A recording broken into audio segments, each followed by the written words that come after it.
Part 3. Attack by Stratagem. Sun Tzu said, "In the practical art of war, the best thing of all is to take the enemy's country whole and intact. To shatter and destroy it is not so good.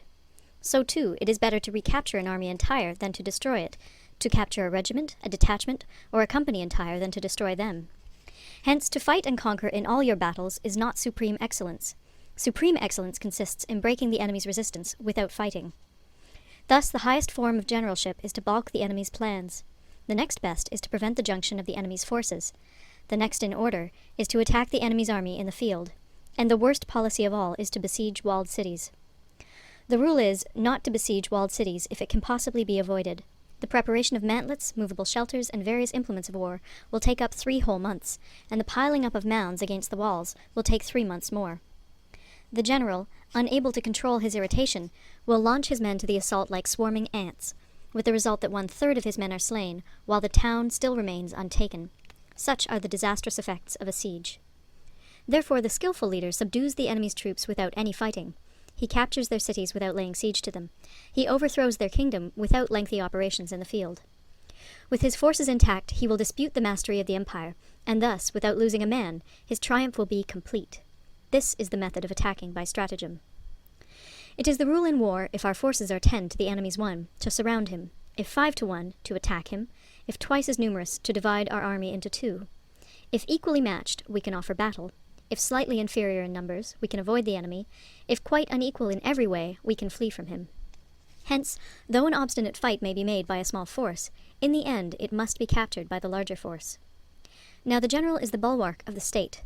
If the bulwark is complete at all points, the state will be strong. If the bulwark is defective, the state will be weak.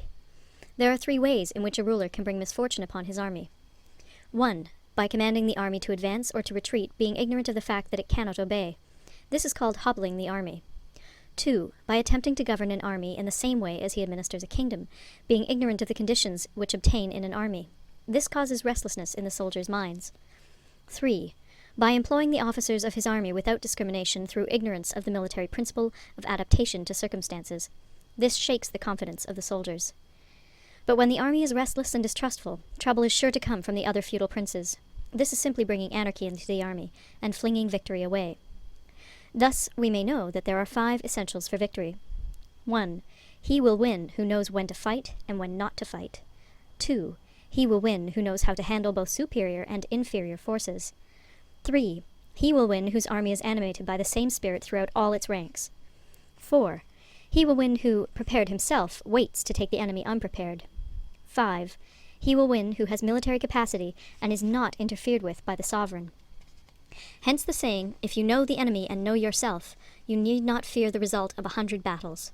If you know yourself, but not the enemy, for every victory gained, you will also suffer a defeat. If you know neither the enemy nor yourself, you will succumb in every battle. End of Part 3. Part 4. Tactical Dispositions.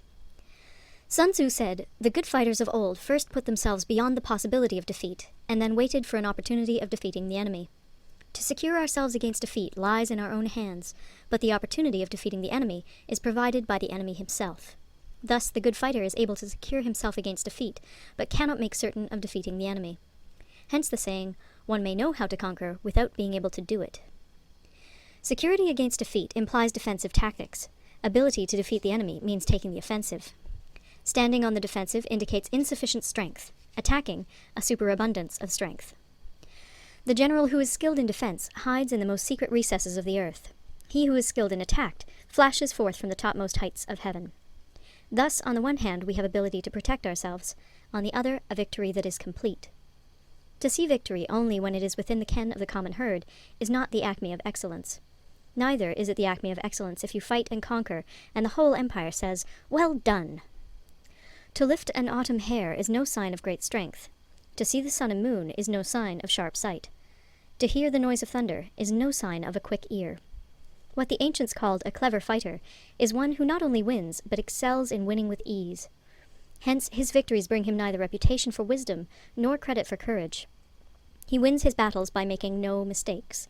Making no mistakes is what establishes the certainty of victory, for it means conquering an enemy that is already defeated.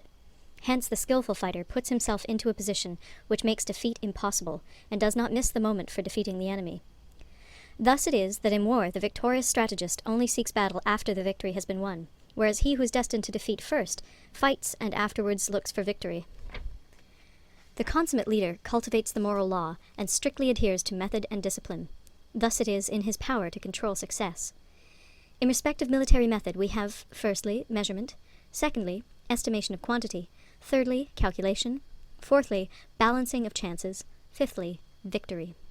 Measurement owes its existence to earth, estimation of quantity to measurement, calculation to estimation of quantity, balancing of chances to calculation, and victory to balancing of chances. A victorious army opposed to a routed one is as a pound's weight placed in the scale against a single grain. The onrush of a conquering force is like the bursting of pent-up waters into a chasm 1,000 fathoms deep. End of Part 4. Recorded in Toronto, Ontario by Moira Fogarty, October 2006.